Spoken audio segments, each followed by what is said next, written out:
যারা ভালো স্টুডেন্ট ওরা শুরুতেই বুয়েট মেডিকেল ঢাবিতে চান্স পাওয়া যায়, কিন্তু একটা যারা মিডিয়াম বা লো ক্যালিবার স্টুডেন্ট ওরা কিন্তু বেশ কয়েকটা জায়গায় ভর্তি পরীক্ষা দেয়। So আমরা আমাদের হিসাবের সুবিধার্থে ধরে নিলাম যে একটা স্টুডেন্ট 5টা ইউনিভার্সিটিতে পরীক্ষা দিবে, 5 ইউনিভার্সিটি এক্সামস। আচ্ছা, তো এই যে 5টা ইউনিভার্সিটিতে এক্সাম দিবে, সবাই বলতেছে যে ফর্মের দাম অনেক বেশি হবে, ফর্মের দাম অনেক বেশি হবে। তো ফর্মের দাম আমরা এখানে হিসাবে রাখবো, বাট আদার্স কস্টগুলো একটু রাখি। দেন আমরা আসলে স্টুডেন্টদের মানে পেইন বা আমরা আসলে কীরকম একটা বাজেট ডিসিশন হচ্ছে গুচ্ছ ভাঙা সেটা বুঝতে পারবো।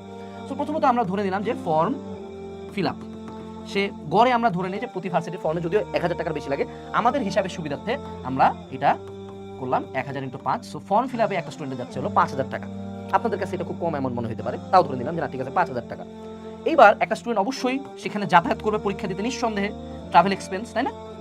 সো আমি ধরে নিলাম যে একটা স্টুডেন্ট একেবারে খুবই কষ্ট করে বাসে ঝুলে গেল, 2 জন মানুষ যাবে, ওখানে যাবে, ওই জায়গার আবার পরীক্ষা দিতে যাওয়া ট্রাভেলিং আছে, খাওয়া দাওয়া আছে। সো ট্রাভেল এক্সপেন্স পার লোকেশন নিঃসন্দেহে বাংলাদেশে অবশ্যই আপনি থাকেন, আপনার জানা উচিত মিনিমাম একটা জায়গায় যদি পরীক্ষা দিতে যায় 3 থেকে 4000 টাকা লাগেই।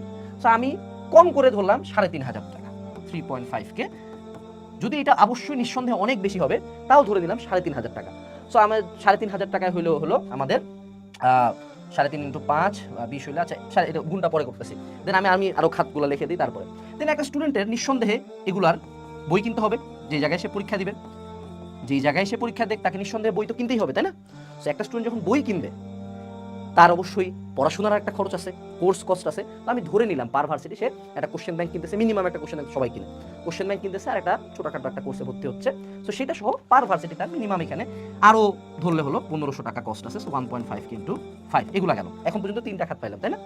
এইবার আমরা যদি এই 3টা খাতের বাইরে আদার্স খাতগুলোর কথাও চিন্তা করি, তাহলে নিঃসন্দেহে আরো খরচ আছে। বাট আমরা যদি 3টা খাতও যোগ দিই, তাহলে একটু দেখি তো 3500 × 3500, 1500, 5000, 5000 × 5 হলো, তো টোটাল মিলাই হলো এখানে এক্সট্রা করে আরো চলে আসে টোটাল 25K। তো এই দুইটা মিলাই হয়ে যায় 25K।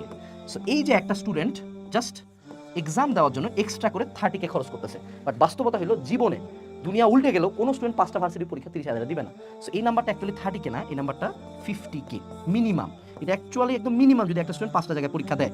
অ্যান্ড যদি এই নাম্বারটা 50,000 থেকে আরো বাড়বে যদি এখানে আমি ভার্সিটির সংখ্যা আরো বাড়াই দেই। সো আমি যত ভার্সিটির সংখ্যা বাড়াবো তত আমার একটা স্টুডেন্টের কস্ট বাড়বে। তো এখন একটু যদি কমন সেন্সে চিন্তা করি, শুধু এটা গেল তো শুধু কস্টের পার্টটা, শুধু খরচ। তা ধরে নিলাম যে না স্টুডেন্ট একেবারে তার বাবা জমি বিক্রি করে তার সন্তানকে বিশ্ববিদ্যালয়ে ভর্তি পরীক্ষা দিতে পাঠাচ্ছে, ধরে নিলাম।